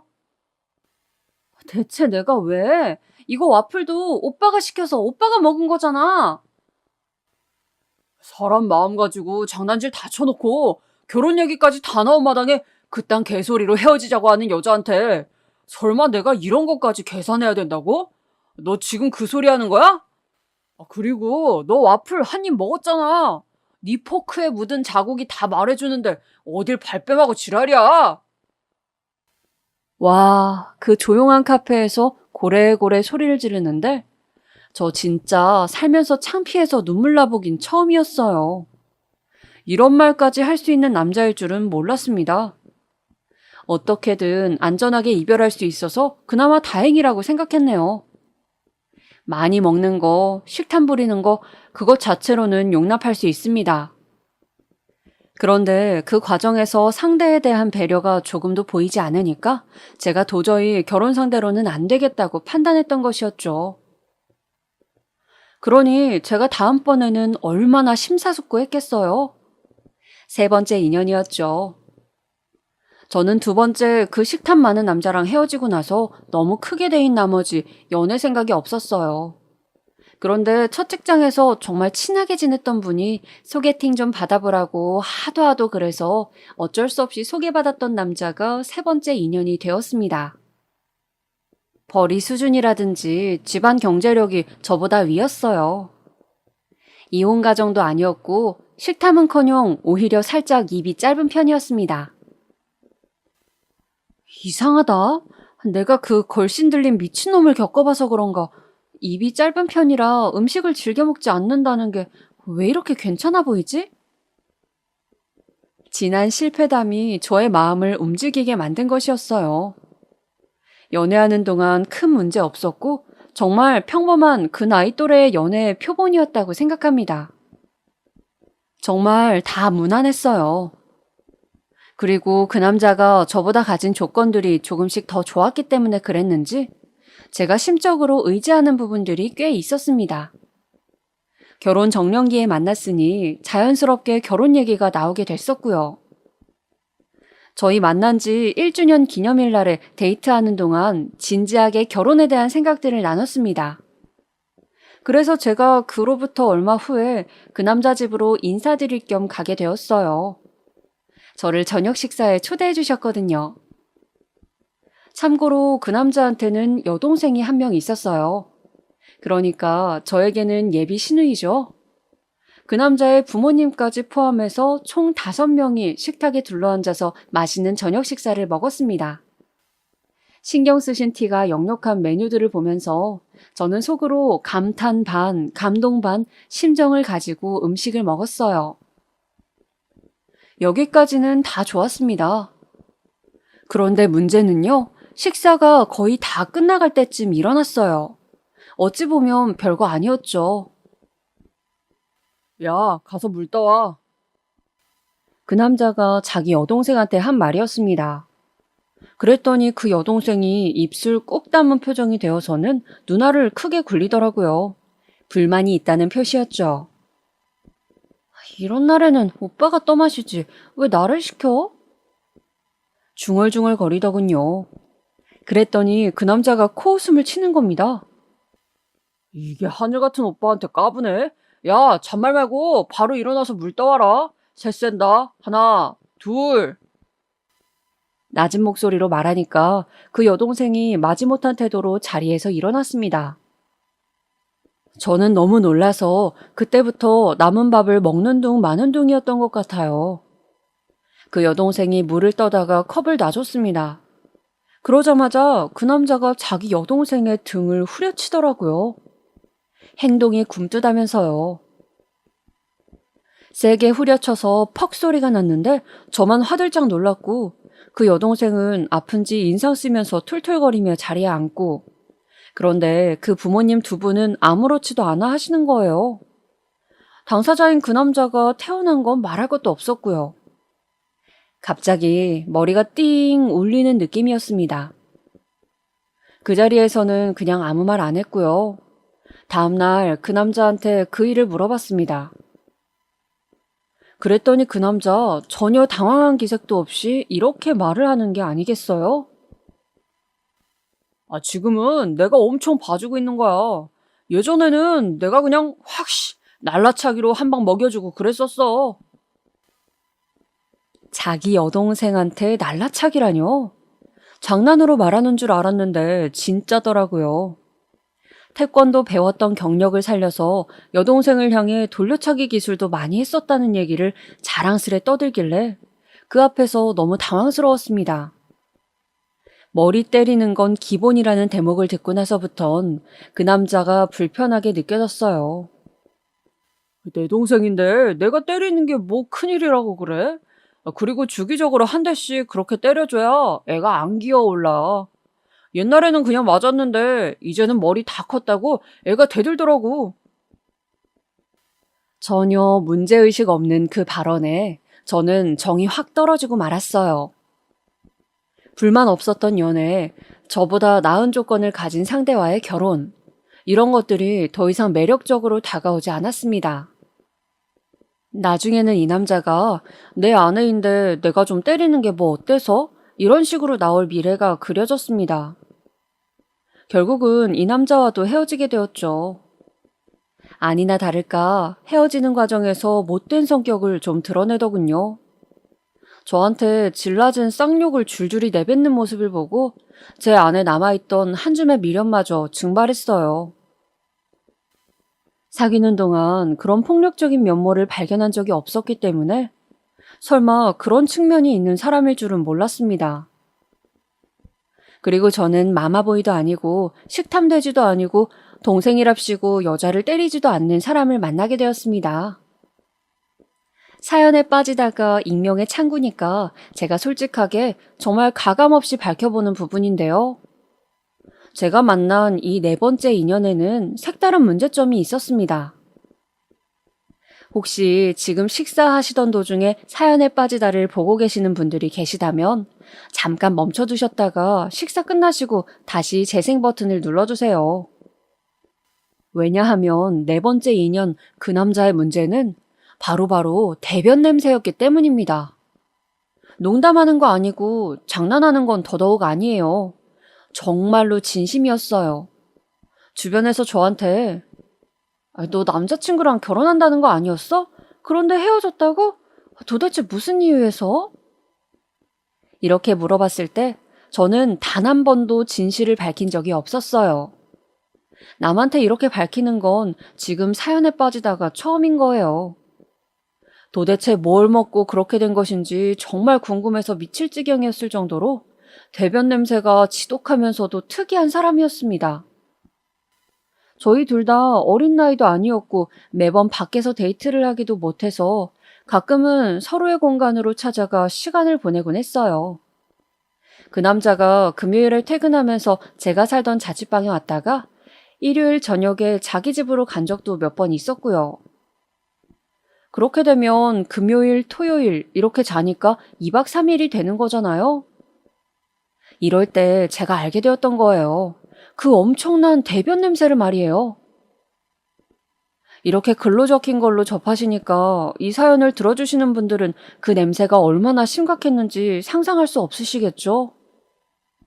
그 냄새는요, 지독하고 특이하기도 했지만 정말 신기했던 게 엄청 오래 간다는 것이었습니다.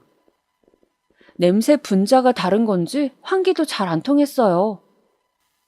욕실용 방향제를 뿌려도 그때뿐이었어요. 오히려 대변 냄새에 방향제가 먹혀 들어갔다고 하면 얼마나 심각한 것인지 짐작이 좀 가시나요? 처음에 그 냄새를 접했을 때의 충격은 잊지 못합니다. 창문 열어서 싹 환기를 하고 변기를 빡빡 닦고 화장실 벽에 물 뿌리고 난리를 쳐도 그 대변 냄새의 잔향이 남아 있었어요. 일단 싸면 최소 반나절은 냄새가 머물러 있는다고 보면 됐습니다. 제가 오죽하면 헛구역질을 하다가 눈물이 다 나왔다니까요. 제가 은근히 대변 냄새에 대해서 눈치를 주기 시작했는데 본인은 심각하게 생각 안 하더라고요.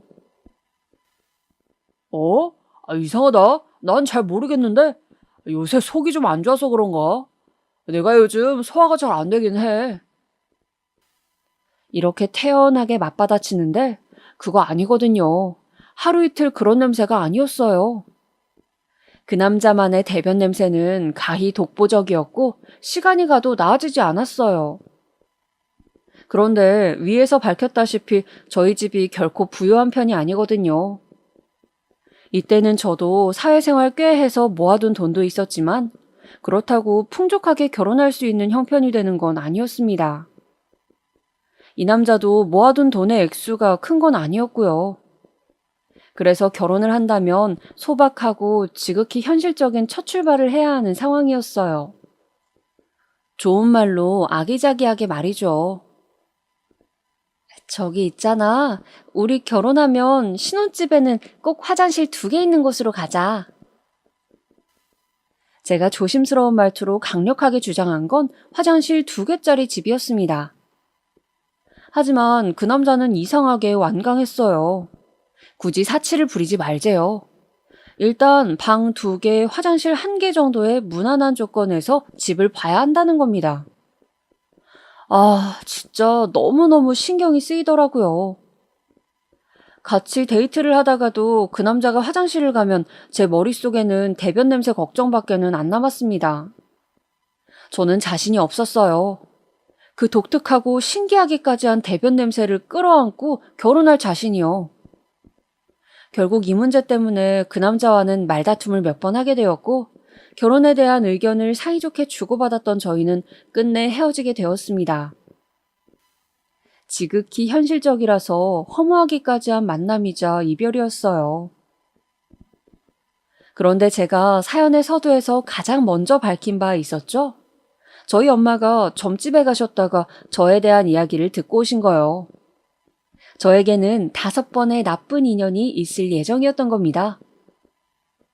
저는 처음에 엄마로부터 그 이야기를 전해 듣게 되었을 때 내심 코웃음을 쳤었어요. 아유, 엄마. 그런 거 듣고 신경 쓰면 살 것도 못 살아요. 아주 만약에 내가 그렇게나 남자복이 없어서 연속으로 개고생을 한다고 해도 그게 어쩌다 보니까 그렇게 된 거지. 그 무당이 했던 말대로 이뤄진 것이다. 이렇게 보긴 어렵다는 거죠. 크게 대수롭지 않게 여겼었고요. 저는 지독한 대변 냄새 때문에 끝내 헤어진 4번째 인연을 뒤로하고 새로운 인연을 만나게 되었답니다. 그 무당의 말대로라면 저는 마지막 나쁜 인연, 5번째 인연을 만나게 된 셈이었죠. 그리고 저는 이 남자와 드디어 결혼에 골인을 하였습니다. 여러분도 이제 저의 연애사를 다 보셨으니까 아시겠지만 그 나름의 실패 이유들이 있었잖아요. 제가 결혼한 남자는 그 실패 이유를 전부 가지고 있지 않은 남자였습니다.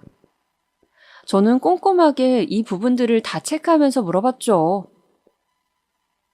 결혼하면 엄마를 모시고 살 거냐고?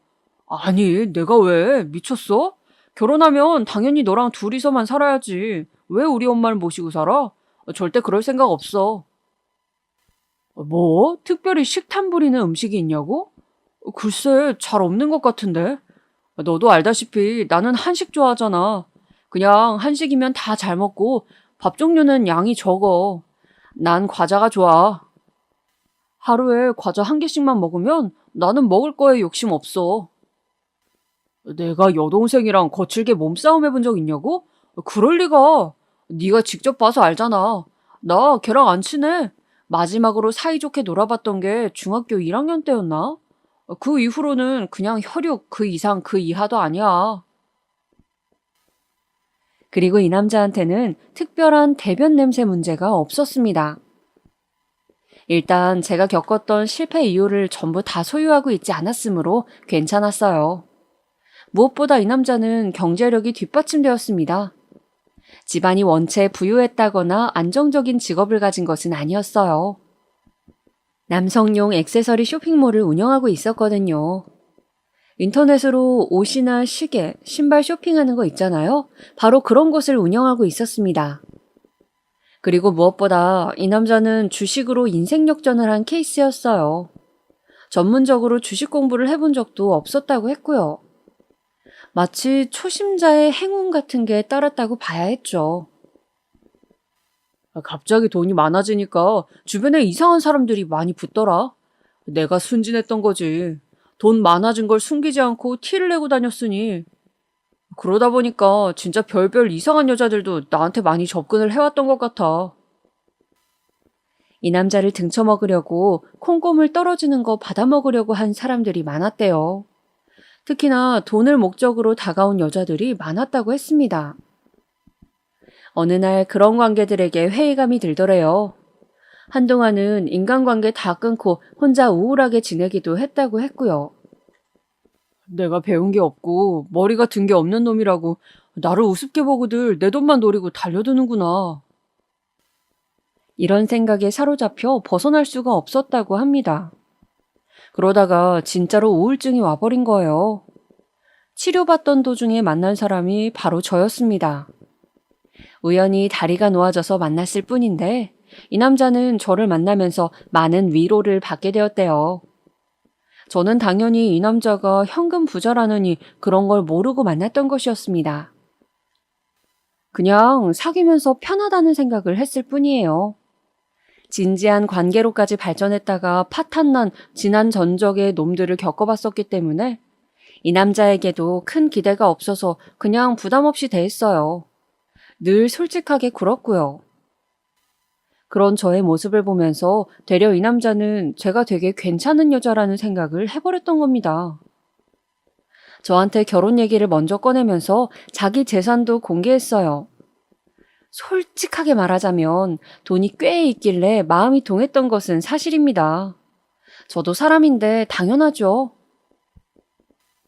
자기 엄마 모시고 살 생각은 없고 식탐 없고 여동생이랑은 어색한 사이고 대변 냄새 이상하지도 않고 거기다 돈은 꽤 있고 그럼 이 남자랑 결혼을 진짜로 해버릴까? 이번에는 진짜 나의 인연이겠지? 사귀면서 불같이 뜨겁지는 않아도 잔잔하게 좋은 마음이 들었기 때문에 저는 이 남자랑 결혼을 하기로 결심했습니다. 어차피 뜨겁게 타오르다가도 별것 아닌 것 하나로 금방 차갑게 식는 것이 사랑이라는 걸 깨달아버린 후이기도 했고요. 저희 두 사람의 결혼에 유일한 장벽이 있었다면 그것은 바로 이 남자의 모친, 바로 제 시어머니셨습니다. 저를 탐탁해 하지 않아 하셨는데 그 이유가 조금 황당했어요. 제가 아무런 특별한 개성이 없고 너무 평범해서 별로라고 하신 거예요. 그런 괴이한 이유로 저를 흉보셨다가 당신의 아들이 부득불 저와 결혼을 진행하겠다고 하니까 입을 다무시게 되었죠. 제가 이혼 가정에서 난 딸이라서 그게 또 걸린다고 툴툴거리셨는데요. 상견례장에 아빠, 엄마 모두 참석하실 거고 결혼식장에서도 두 분 다 이상 없이 자리하실 거라고 하니까 그게 되겠냐며 못 믿어 하셨습니다. 하지만 상견례장에서 저희 부모님 두 분은 너무나도 멀쩡하게 서로 대화를 잘 하시면서 차분한 모습을 보이셨죠. 시어머니께서는 깜짝 놀라셨고요. 며칠 후에 저한테 따로 이렇게 말씀하셨어요. 아니, 뭐 미국이야? 아니, 뭐 서양 사람들도 아닌데 이혼해서도 멀쩡히 대화하고 잘 지내는 게 내 눈에는 영 이상하다. 어떻게든 저의 꼬투리를 잡으려고 드시는 것 같길래 제가 분명하게 말씀을 드렸어요. 자식이 있으니까 그러시는 거죠. 저희 부모님 두 분께서는 부부로서 안 맞으셨을 뿐이지 사람 대 사람으로는 괜찮으세요. 그리고 나이가 들어가시는 만큼 서로의 존재를 오롯이 인정하고 존중하려고 늘 노력하시고요. 그랬더니 그 이후로 아무 말씀 못 하셨어요. 그렇게 저는 결혼까지 꼴이 나게 되었답니다. 드디어 말이에요. 저는 이때만 해도 이렇게 생각했어요. 사람 앞날 모르는 법이고 결혼할 인연은 따로 있다더니 그 말이 사실이었네. 내가 이렇게 홀라당 결혼을 하게 될 줄 나조차도 정말 몰랐으니까. 연애 기간이 긴 것은 아니었지만 서로가 참 잘 맞는다는 생각이 들어서 한 결혼이었습니다. 하지만 결혼 생활 초기부터 저는 난관에 봉착하게 되었어요. 어떤 것인지 예상 가시죠? 네, 시어머니 말입니다. 자기 엄마 안 모시고 살 거라는 남자랑 결혼하면 뭐 하나요? 이게 모시고 사는 건지 아닌 건지 가끔은 헷갈리는 시어머니셨던 것을요. 같이 안 사실 뿐이지 간섭이 정말 장난 아니셨습니다. 저한테 하루 한 번씩은 꼭 반드시 무슨 일이 있어도 카톡 메시지를 보내라고 하셨어요. 안부 묻는 차원에서 말이죠. 그리고 일주일에 한 번은 안부 전화를 따로 받길 원하셨습니다. 이것까지는 그렇다고 치는데요. 저도 출퇴근하는 사람이었어요. 직장이 있었다고요. 그런데 직장 생활하는 저한테 시도 때도 없이 연락하시는 것에 스트레스를 많이 받았습니다. 도대체 며느리 들이기 전에는 혼자 심심해서 어떻게 사셨을까 그게 의문이었다니까요. 결혼하고 3개월 차 저희 부부가 각자 아침 식사를 해결하는 걸 아시게 되곤 뒤로 넘어가셨습니다. 이유는 자명했죠. 내 아들한테 왜 아침밥 안 차려주니? 하지만 남편은 고등학교 졸업 이후로는 아침에 따뜻한 쌀밥을 먹어본 게 손에 꼽을 정도로 드물다고 하더군요. 아침에 그런 밥 종류가 먹히는 스타일도 아니라고 했고요. 제가 연애 때 살펴봐도 그런 입맛이 아니었거든요. 아침에 밥 종류는 잘 안 먹는 사람이었어요. 그럼에도 시어머니께서는 박박 우기셨습니다. 이제 장가 들었으니까 다르게 살아야지. 그게 맞지. 여태까지 따뜻한 밥에 국에 반찬에 이런 아침을 못 먹었으니까 앞으로는 먹어야 될 것 아니니? 너무 어이가 없었지만 시어머니의 말씀 그 일부에는 저도 동의가 들었어요. 어떤 일부냐면 장가 들었으니까 다르게 살아야 한다는 대목이었습니다. 남편은 컴퓨터를 너무너무 사랑하는 사람이었어요. 결혼 직후에는 안 그랬는데 시간이 좀 지나자 본색을 드러내면서 컴퓨터에 미쳐서 살았습니다. 한번 게임을 시작하면 4시간은 기본이었어요. 어떨 때는 아예 밤을 새가면서까지 게임을 하기도 했죠. 업무적으로 컴퓨터를 하는 거면 제가 뭐라 안 그랬겠죠. 그런데 게임에 푹 빠져서 그놈의 헤드셋 귀에다 끼고 제가 뭐라고 말을 해도 들리지 않으니까 저의 존재는 완전히 뒷전이고 그 꼬라지를 보기 싫었던 거예요. 이건 뭐 부부인지 아니면 한 집에 사는 남남의 동거인일 뿐인지 구분이 안 가더라고요. 그러다가 제가 결혼 7개월 차에 임신을 하게 됩니다. 그리고 정말 안타깝게도 제가 그때 직장에서 스트레스를 받는 일이 좀 있었거든요. 아무래도 그런 것들이 겹쳤나 봐요. 금방 유산이 되었어요. 그런데 이걸 가지고 시어머니께서 저한테 엄청 잔소리를 해대시는 거예요. 네가 네 몸 관리를 못해서 이렇게 된 것 아니니? 너는 멀쩡한 생명 하나를 죽인 거야. 아니, 평생 이때의 죄책감을 안고 반성하면서 살아. 그런 말씀을 하시는데 그 앞에서 제가 너무나도 큰 서러움을 느꼈습니다. 차마 시어머니 앞에서 울기에는 자존심이 상해서 뒤에서만 펑펑 울었어요. 임신 사실을 안 지 얼마 되지 않아서 바로 유산이 되었기 때문에 가장 허무하고 힘든 것은 저였는데 왜 시어머니께서 유별나게 구시는지 이해도 안 되었고요. 남편에게 시어머니의 이런 작태에 대해서 전부 말을 해보았지만 별다른 위로를 받을 수는 없었습니다. 저에게 큰 공감도 못하는 눈치였어요. 남편의 가장 큰 문제점이 있다면 바로 이런 부분이었죠.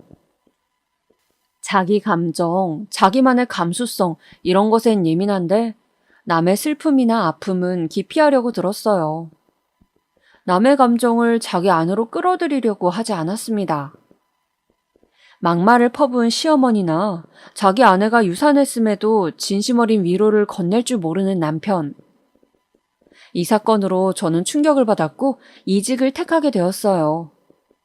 그 전 직장에서 스트레스를 워낙 심하게 받았던 게 1차적인 문제였으니까요.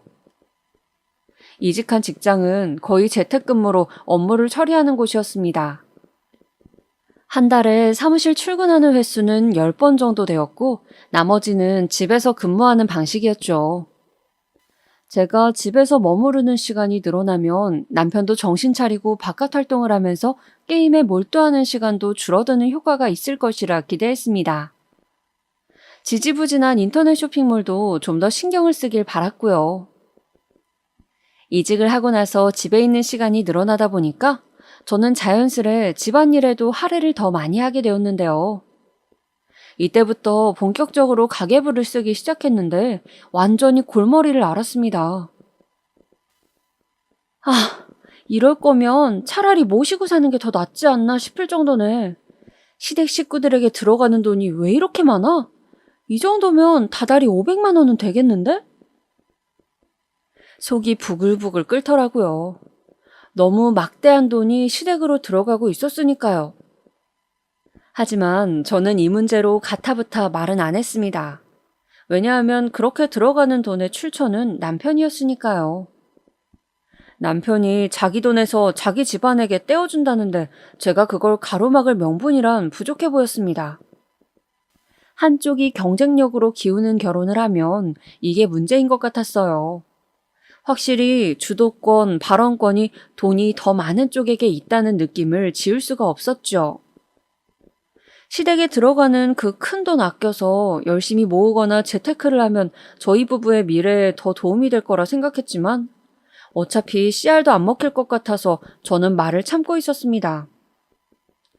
그런 저의 인내가 패착을 불러온 것일까요? 저희 결혼 1주년을 앞두고 있던 어느 날이었습니다. 남편은 술을 진탕 마신 채 만취 상태로 집에 기어들어왔어요. 도저히 두 발로 똑바로 걷고 있다고 볼 수 없었으니 기어들어왔다는 표현이 딱이었습니다. 술 냄새. 진짜 미쳤어? 요즘 세상에 누가 이렇게 술이 떡이 되도록 마시냐고. 고주망태가 따로 없는 남편에게 잔소리를 해댈 때였죠. 만취 상태에서 제 목소리가 들리기나 할까 하는 생각이 들던 순간이었습니다. 남편이 우는 소리를 내면서 저한테 이렇게 말하는 것이 아니겠어요? 나 돈 날렸다? 몽땅 날려버렸다? 나 한강에 뛰어들까 하다가 겁이 나서 못 그랬어. 이렇게 술을 마셔도 무서운 건 무서운 거더라. 이게 무슨 얘기인가요? 돈을 몽땅 날렸다니요. 깜짝 놀라서 남편에게 체근을 해보았지만 금세 골아떨어진 뒤였습니다. 저는 그날 잠이 안 와서 날밤을 새다시피 했어요. 아침에 남편을 깨워다가 콩나물 꼭 먹이면서 물어봤습니다. 돈 날린 거 무슨 얘기냐고요. 그랬더니 남편이 손에서 수저를 떨어뜨렸습니다. 자기가 술김에 그 소리를 해버렸냐면서 손을 덜덜 떨고 있었죠. 저는 당장의 진상을 캐물었고 입을 꼭 다물고 있던 남편은 잠시 후에 이실직고를 하였어요. 코인 있잖아. 너도 알지? 요즘에 비트코인 그거 안 하는 사람이 어디 있냐? 그래서 나도 시작했지. 끝도 없이 올라가길래 돈방석에 앉겠구나 싶었어. 내가 전에 주식으로 재미를 봤던 적도 있었으니까. 그런데 그게 한순간에 증발하더라. 정신을 차려보니까 돈이 다 날아간 뒤였더라. 남겨진 빚만 1억이 넘어간다는 소리에 저는 정신이 아득해졌습니다. 울며 불며 난리를 쳤지만 이미 벌어진 일은 벌어진 일, 앞으로 정신 차리고 최선을 다해서 살면 된다고 여겼어요. 남편은 인터넷 쇼핑몰을 정리했고 정말 소소한 월급이 나오는 직장에 바로 취업부터 했습니다. 내 아들은 어째 나이가 들수록 더 성실해져가? 출퇴근하는 삶을 살기 위해서 그런 데를 취직까지 하다니. 전말을 모르시는 시어머니께서는 그저 당신의 아들을 입에 침이 마르도록 칭찬해 대셨죠. 하지만 그 자랑스러운 아들은 버릇을 못 고쳤어요. 한탕주의에서 벗어나지 못한 남편은 또다시 비트코인에 손을 대고 말았습니다. 그렇게 빚은 2배 이상으로 늘어나게 되었어요. 당장 시댁으로 가는 돈부터 확 줄였고요. 앞으로 어떻게 살아야 하는지 저는 막막함 속에 빠져 있었습니다. 그 시기에 친정엄마랑 통화하다가 제가 울분이 확 터져서 꺼이꺼이 울고 말았어요. 그랬더니 놀란 엄마가 당장에 달려오셨습니다. 딱 봐도 집안이 휑한 분위기인데다가 먹을 것도 얼마 없으니까 엄마가 기겁하셨죠. 저는 엄마의 얼굴을 보자마자 눈물이 또 터져 나와서 그간의 모든 일들을 다 고하게 되었습니다. 그걸 혼자 끌어안고 있었어? 이 미련한 거 사. 일단 있어 봐봐. 엄마가 우리 딸 맛있는 밥이나 해줄 테니까. 엄마는 얼른 계란이랑 한 판 사오시겠다면서 나가셨는데 저 안 보는 데서 눈물을 훔치시려는 의도인 것을 저는 알 수 있었습니다. 엄마한테 너무 죄송하고 민망하고 진짜 미치겠더라고요. 감정 다스리고 엄마랑 다시 차분하게 대화를 해볼 생각으로 저는 커피를 준비하고 있었어요. 그런데 그때 시어머니께서 들이닥치신 겁니다. 제가 사흘째 시어머니의 연락을 피하고 있었거든요. 그 어떤 감정 소모를 할 기력도 없어서요. 너, 네가 그랬다며? 네가 네 시댁 사람들한테는 돈 많이 줄 수 없다고 그랬다면서. 비겁한 남편에게 어떤 잘못된 말을 듣고서 저한테 그러시는 건지 저는 궁금하지도 따질 생각도 들지 않았습니다. 그저 너무 피곤할 따름이었어요. 그때 커피포트에서 물이 다 끓었다고 소리가 나더라고요. 그러자 제가 꺼내놓은 커피를 눈짓하신 시어머니께서는 갑자기 화가 치밀어 오르셨는지 제 뺨을 세게 치셨습니다. 내 아들이 벌어오는 돈으로 호의호식하는 주제에 니까짓 게 뭔데 의견을 내세우고 지랄이야? 그 돈이 네 돈인 줄 알아? 네가 뭐라도 된 것 같으니? 내 아들 돈은 내 돈이나 다름없어. 뺨을 부여잡은 채로 저는 부엌 바닥에 주저앉아 있었습니다. 한숨을 푹 내쉬던 그 순간 찰싹 하는 소리가 들렸어요. 저는 놀라서 고개를 들었습니다. 어느새 돌아오신 엄마가 시어머니의 뺨을 후려치신 것이었습니다. 네 아들 쫄딱 망했어. TV에 나오는 코인인지 하는 거 시작했다가 빚만 얻었다고. 수억짜리 빚. 그래, 그것도 재산이니까 네 아들 빚 네가 끌어안아. 내 딸은 네 아들하고 당장 이혼할 거니까. 시어머니께서는 도저히 믿을 수 없다는 표정으로 엄마와 저를 번갈아 쳐다보실 뿐이었습니다. 그럴 리가 없다면서 말이죠. 하지만 묵묵한 저의 눈빛이 답변이 되어주었고 시어머니께서는 이윽고 자리에 스르륵 주저앉으셨습니다. 아니야, 내 아들이 그럴 리가 없어. 내 아들이 망했을 리가 없어. 절대 아니야. 넋이 나가서 울기 시작하셨고 저는 조용히 제 짐을 챙겼습니다. 그 집을 나설 때 엄마는 제 한쪽 손을 꼭 잡고 계셨어요. 그 순간 저는 무조건 이혼해서 새 출발을 하겠노라는 다짐을 하였습니다.